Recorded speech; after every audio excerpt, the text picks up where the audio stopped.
Iya, ini perkara yang penting jemaah. Kalau tadi kita hanya bicara tentang proses sakaratul maut, bagaimana orang yang beriman begitu mudahnya dicabut ya. Bagaimana orang kafir dicabut seperti besi atau kawat yang ada di kulit yang basah, yang banyak bulunya. Kemudian urat-urat itu ikut semuanya.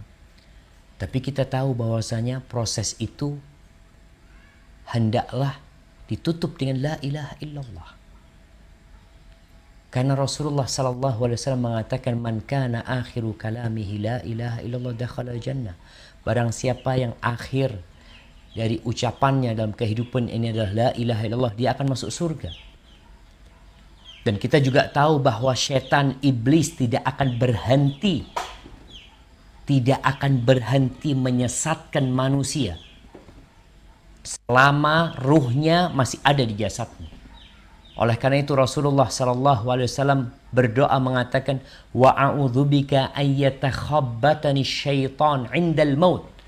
Dan aku berlindung kepadamu jangan sampai aku kemudian disesatkan syaitan ketika mati.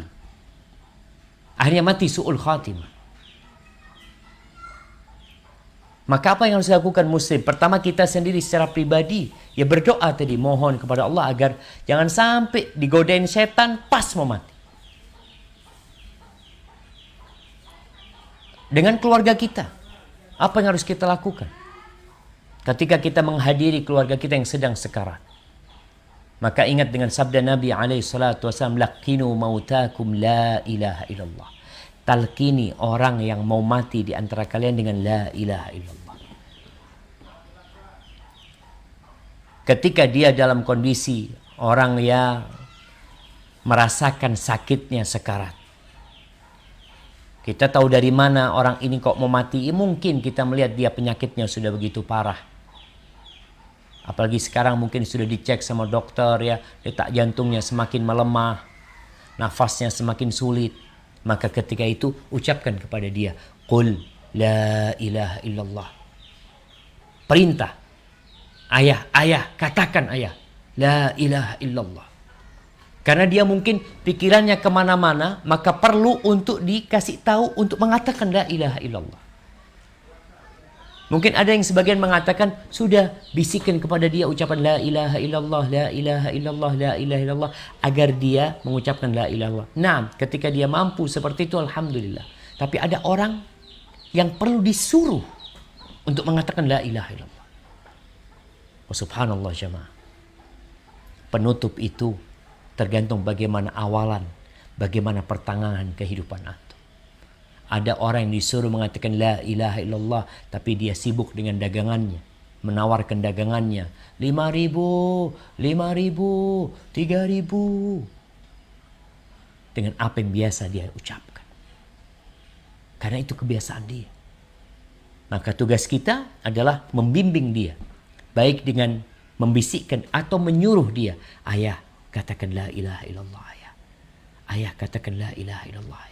Ketika dia sudah mengatakan la ilaha illallah, cukup. Selama dia tidak berbicara yang lainnya, jadikan la ilaha illallah ini akhir kalam dia. Tapi kalau kemudian dia masih mengucapkan yang lain, yang ngomong macam-macam, nanti kita sampaikan kepada dia untuk mengatakan la ilaha illallah. Kemudian ada riwayat yang mengatakan, yang diriwayatkan Imam Malik dalam Muwatta, Iqra'u Yasin ala mautakum. Bacakan surat Yasin kepada orang yang mau meninggal. Bukan orang yang sudah meninggal, tapi orang yang mau meninggal. Bacakan surat Yasin untuk meringankan proses dia mau dicabut nyawanya. Namun hadis ini diperselisihkan oleh para ulama. Mereka yang melihat hadis ini dhaif, maka tidak perlu mengamalkannya. Tapi mereka yang melihat hadis ini hasan, masih bisa dipakai, maka mereka mengamalkannya.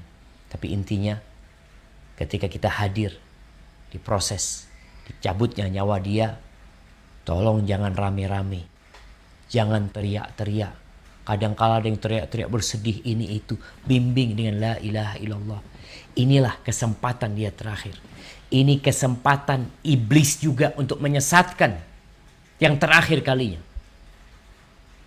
Karena disebutkan beberapa riwayat bagaimana iblis ketika mengatakan kepada pasukannya, kalian tahu kalau sekarang dia lepas dari cengkraman kita, nggak bisa lagi kita godain dia sudah.